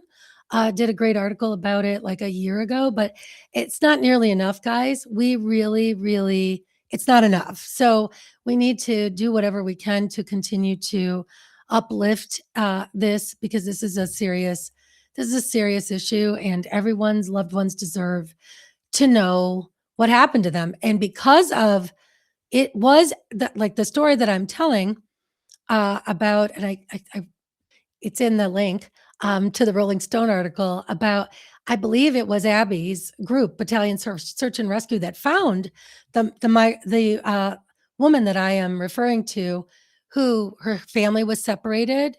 Um, mm, and like Janet said, the coyotes lie to people. And mm, so, and then it was like, hey, you have to give us $2,000 more and all this other stuff. I mean, and yep. then now you're in the middle of the crossing, right? And I've from my understanding, um, there was some minimal, something ridiculous, how in El Salvador that she had allegedly done that could have put her in an El Salvadoran prison for like ever, the people that we partnered up with to throw 200 and some men, most of which who didn't even have any criminal background, like Kilmar Obrego Garcia. But I digress. That country. So they were trying to flee, and so they separated in the middle of the desert, um, or prior to crossing, and she was lost. The father and the son made it over, um, but she did not. And when they were trying to reach out to him, the coyote was basically like, she didn't want to walk, and I'm not her babysitter. Mhm. So It's a if I'm business for them. Yeah. yeah. So, and the last time anyone heard from her was her sister, when she had reached out prior to go at crossing and saying that it was very hot and it was very difficult, and she wasn't sure that she was going to make it. And if I I'm not also mis- go go ahead, ahead. wasn't it Abby and James? I believe they found her identification out I'm there. not sure. I'm not. Yeah. I believe it was them, but because it was part Mhm. of this story. Mhm. But either way, that is how they found her. Because, like Jen said, people are found with identification. Yep. And I also want to say, because the Border Patrol spends a huge amount of money on search and rescue. They call these teams Borstar, and so it's like Four a bor star. yeah, Okay. Borstar. It's like Border Patrol search and rescue kind of thing. And that didn't exist back in the day when I was an agent. We just had to go do it ourselves. We didn't have fancy helicopters or anything like that. We had to, or GPS. We had to just do it ourselves and hike behind their footprints, and that's how we would find them. But the truth is that, so if a migrant gets in distress and calls for assistance, the counties will route that if they hear a Latino, a Hispanic accent, or an accent at all, and they suspect you might be a migrant, then the sheriffs and everybody will not respond. They send it automatically to Border Mm, Patrol.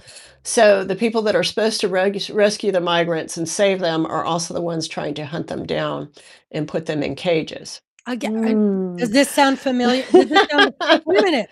Does this? Yeah, Does this again? The scaffolding of scaffolding. every Yeah, it's system. excellent. Yeah, Does yeah, this not sound very familiar to what we just discussed regarding survivors, American citizens, women, yeah, children who are seeking survivor because they're survivors of abuse, right?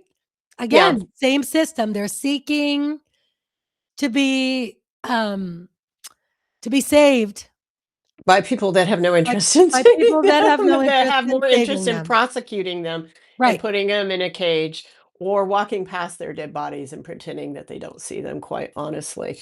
That's what the majority of them do. And at the same time, I am going to tell you that the Border Patrol is strategic about who they rescue. They love to rescue children, of course. They love to rescue women, of course. But we've Obviously, actually not have enough. yeah, actually have, most of the time they don't respond to these calls, and they just say, "We don't have the time," and they just don't respond. And there's even been documented evidence and video of watching a migrant on the top of a mountain, I want to say in the Ajo area in the Sonoran Desert, begging, begging, begging. He's sending stuff to his family, and they're showing his GPS. They actually show the CBP Borstar helicopter flying above him and agents laughing at him as they fly away. And it was people like James and Abby. Laughing at him. Yeah, Mm, humanitarians, because he was all by himself and one man just wasn't good enough for them, not enough PR for them to save.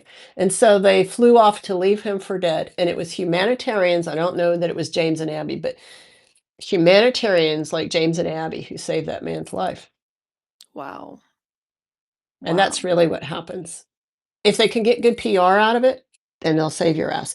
But at the same time, after they save your ass, they're going to take your ass and throw your ass in jail, and Mhm, throw your ass back in the mhm. country that they just saved you from. So are they really saving you? No.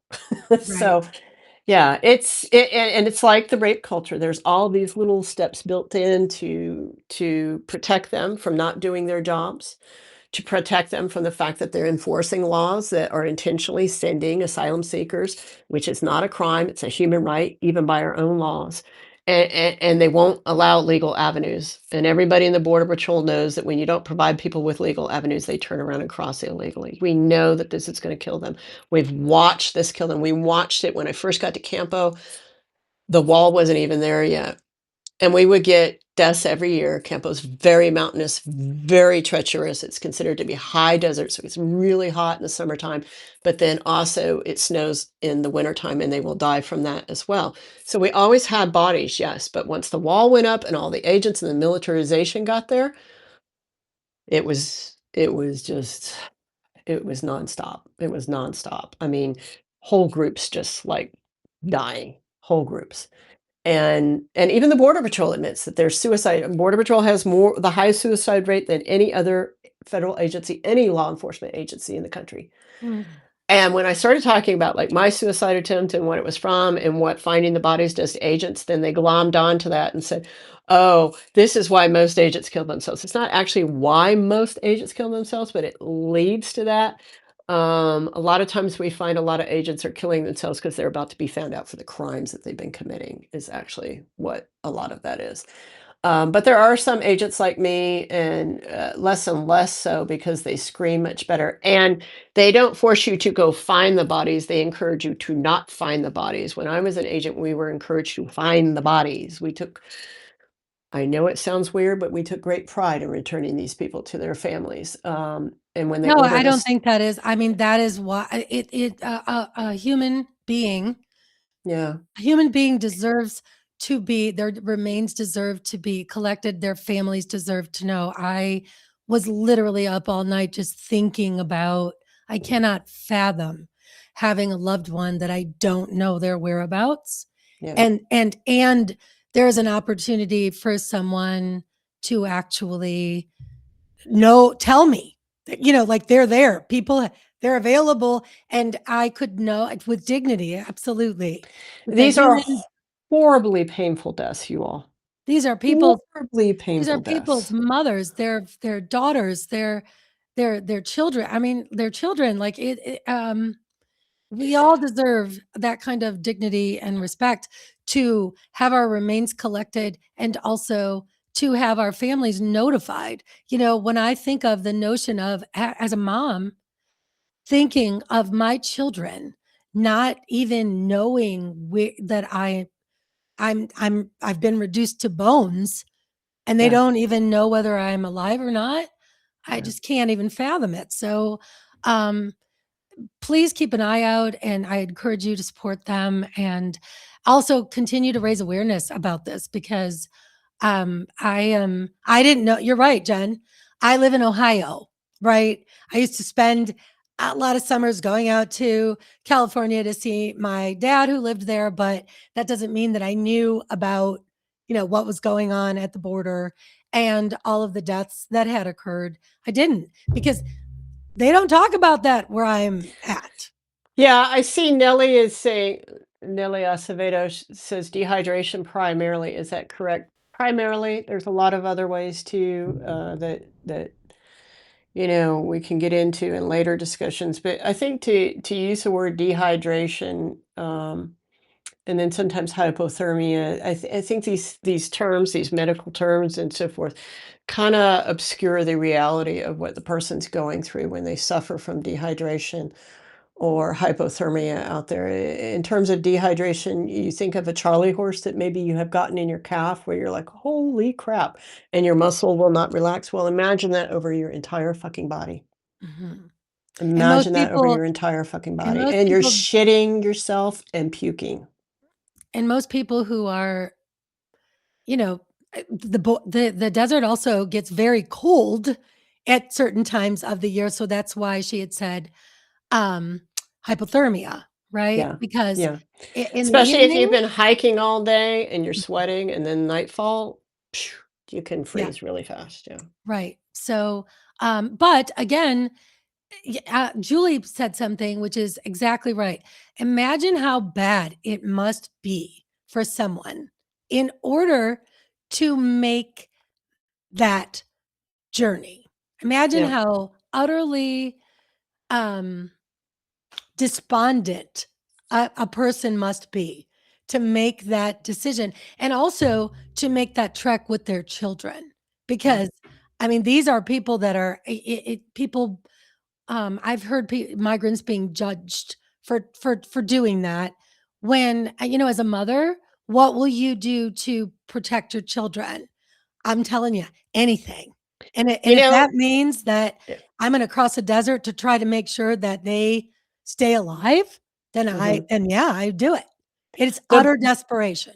Border Patrol propaganda, especially, in the first Trump administration, and they've done it for a long time, but especially in the first Trump administration, they are very heavily like, these people don't care about their children. Like, you would see a lot of stories where people would pay a smuggler parents would pay a smuggler to drop their child over the fence and sit them right on the border wall.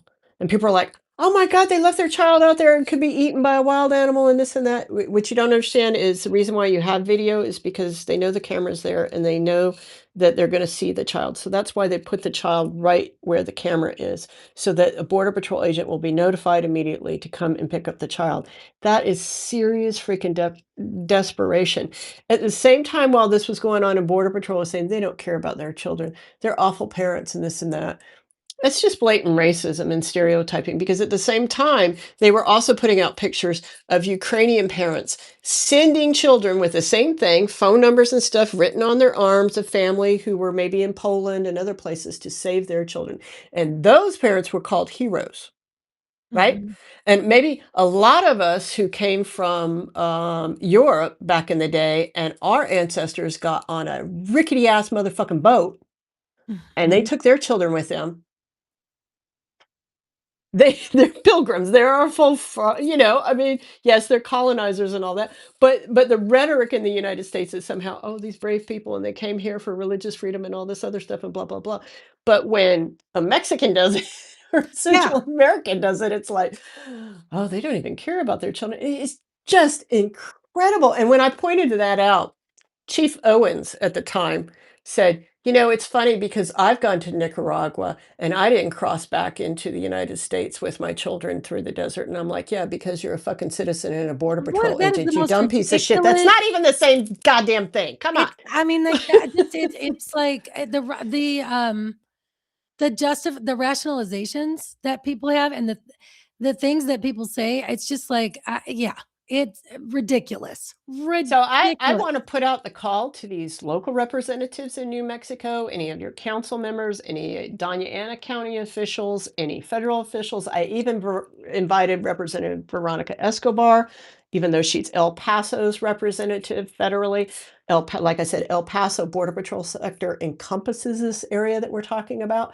And I think that these politicians, and I told them in a written letter, I said, if you're going to pass policies that send people intentionally to their deaths, then you need to come out and see what your policies are That's doing. exactly right. Not a single one has said anything. So we'll get, we'll talk to them more about all of this and push them harder. I invite them to come out and listen to an ex border patrol agent, an ex senior patrol agent of what this does, not just to migrants, but also to agents and what this does to the agency and the United States as a whole. That we have these policies, that you all pass these policies and continue to support 30 years later. And have they stopped the flow of illegal immigration?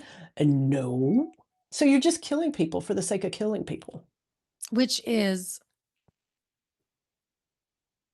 Mm. unfathomable. But on that note, I don't want okay, listen, we talked about a lot of really super heavy stuff.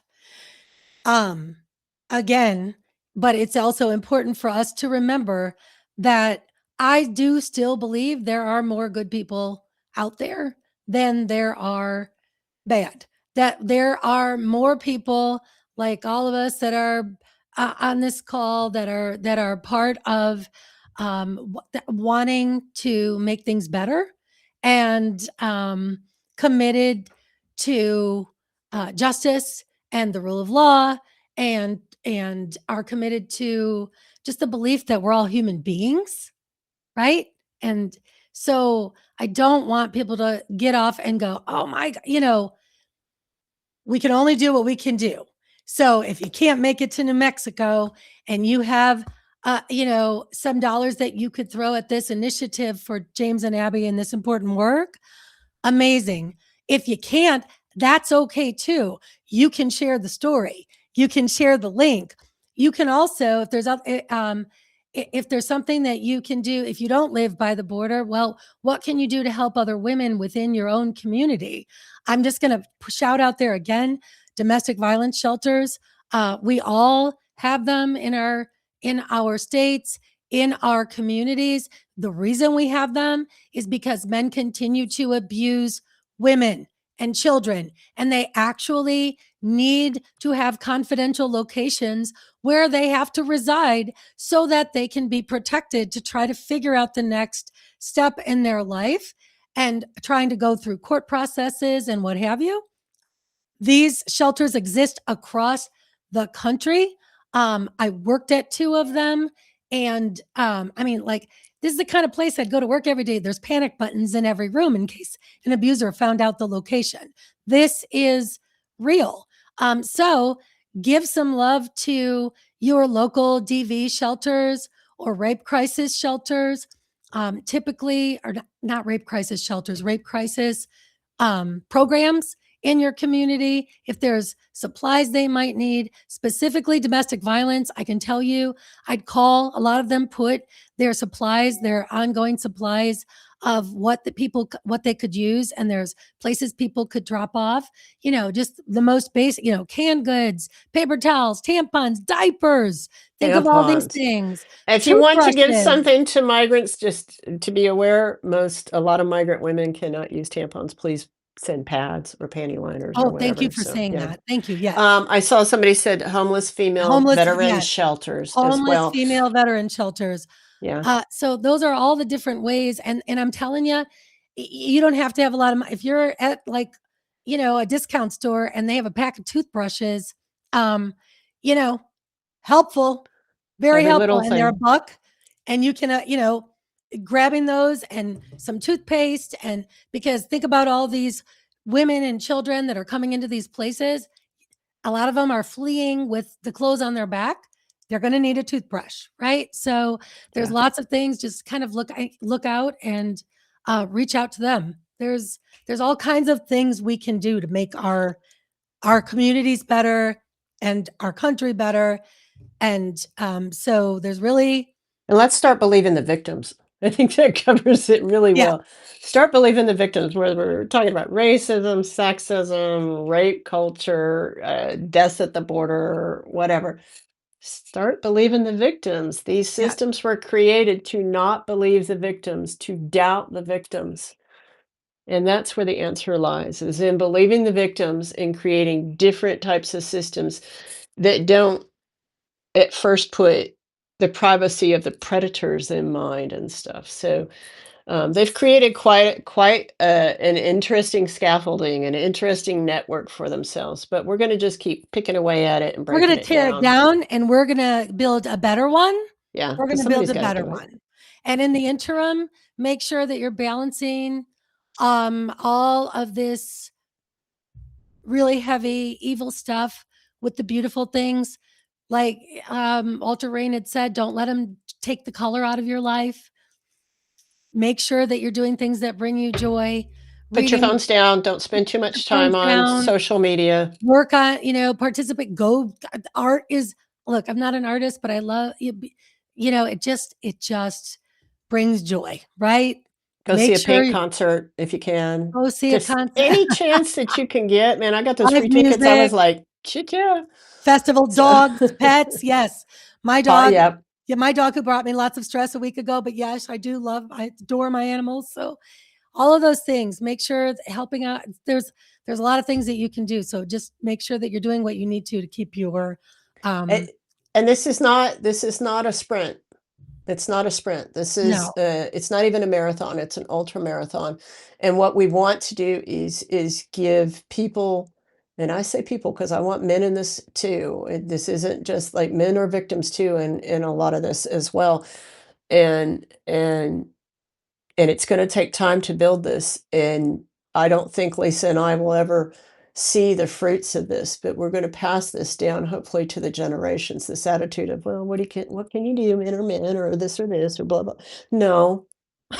And I said this yesterday, and I truly believe it for like there's no more the days of oh I'm gonna of fence riding is over of Mm-mm. playing the middle. Mhm. We are at a critical moment. There's no more playing the middle. We're not Yeah. riding the fence. You can't ride the fence anymore. You're either committed to repairing and rebuilding, or you're committed to harm. Yeah. Yeah. And we're all going to be judged accordingly for that.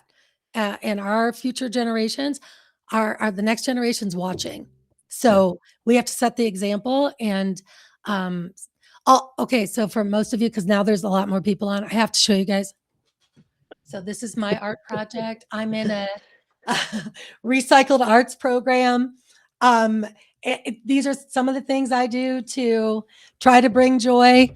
And so There you appreciate go. beauty, nature. Sending love. I love this. Is it going to do it for me? Oh, Oh, there it yay. goes. There it goes. I don't know how I got the fireworks, but wow. So, Yeah.